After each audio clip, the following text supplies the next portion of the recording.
Hello, I'm Parisa Arsanjani. Welcome to my channel.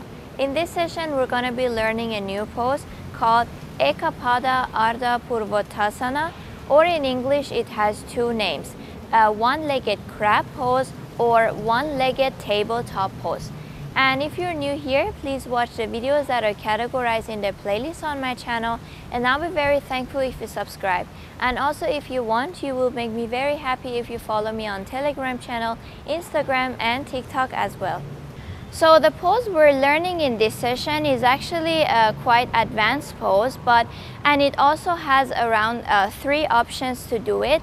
And today we will learn level 2 because I'm also not able to do level 3, which is quite difficult, but I will still explain to you how to do level 3. But I'm still going to teach only level 1 and level 2. And also in this pose we need a lot of stretching in the legs, and also we need to have power in the wrist. And if you felt pain during this pose, it's totally fine and it's normal. You can just do the simple warm-ups before doing the pose for the wrist, which I already explained in the essential tips. And also for leg stretching warm-up, you can just do the simple warm-ups as we usually do in the practices. So now let's get started. We need to keep the feet on the floor, and also the space between the feet is same as the hip, not wider, not smaller. So also the space between the hands at the back is also same as the shoulders, not wider, not closer. So make sure that you are doing the proper adjustment. And also at this point, how you point your fingers is up to you, because some people are feel better or feel like more focused facing the fingers towards themselves, or some people fingers backwards, some to the side. So I cannot tell you that which one is correct, because all is okay. So it's up to you which one makes you feel more comfortable and more balanced. But one thing you need to consider is just the elbow here, because sometimes we overextend the elbow, which can be harmful. So just be careful about that. Make sure to lock your elbow while doing this pose. So now let's get started. We need to come to the table pose, which means lifting the hip up. And as you can see, my knees are also like 90 degrees. So the first level which we practice is just, I will start with my right leg, is just lifting the right leg up high. And also you can either relax your head back or keep your head up. This is just the first level you can do. And then slowly after a few counts, come back. But the second level which I'm teaching in this session, we need to hold the right foot with left hand, opposite side. But how you want to hold your foot is also up to you. For me, I feel more convenient holding my foot while my hip is down. But some people prefer first lifting the hip up and then holding the foot. But for me, that's not comfortable. I will lose balance. So I start with the hip down first and holding my foot first. So now after holding it from the outside, we need to focus on a spot to maintain balance, and just lifting the hip up slowly. No need to rush. And then after lifting the hip up, we need to stretch the leg and making the leg as close as possible to the head, and then slowly coming back. And while we are doing this pose, we also need to engage the glutes and hamstrings to hold this pose more easily. So now let's do with the other side, lifting the hip up. The first level is just lifting the leg up high, head either back or up, and then slowly coming back.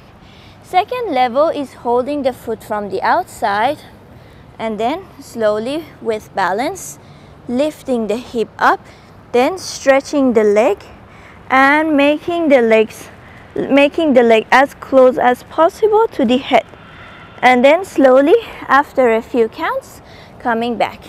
So these were the 2 levels I'm able to do and I'm able to teach. But the level 3, which is quite challenging, we need to, I will show with the left side again, we need to lock the leg up here on the shoulder. And this pose is actually similar to, like, the leg movement is similar to compass pose, and that's how you need to lock your leg up here and how you need to stretch your leg here. After holding your leg on your shoulder, again, take the hands back and put your other foot down. Then lifting the hip up and stretching the leg out. And then slowly coming back. So as you can see, I'm not really comfortable doing this pose, and it seems quite challenging for me. But I will still put the picture of this pose, a picture of the people who are able to do this pose properly, so you can see what it looks like. Now I will do it on the other side as well, putting the leg up here on the shoulder and hands down and lifting the hip up and then stretching the leg and then slowly coming back. So as you can see, my leg is also sliding down from here, which is normal, because in this pose, besides having enough flexibility to stretch your leg, you will also need power to hold your leg up here. Because let's say when you do compass pose, you have your hand here. So you are using your arm to keep your leg stretched and to keep your leg up high on your shoulder. But in this pose, in crab pose, when you are stretching your leg, you have no force to keep your leg up here.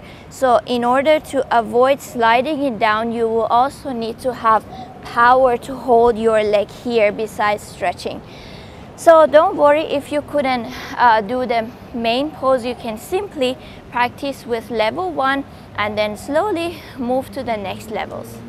Alright, so that's it for today's video, and as usual, I will end this practice with a very beautiful and inspiring quote by Martin Luther King that says, "From every mountainside, let freedom ring."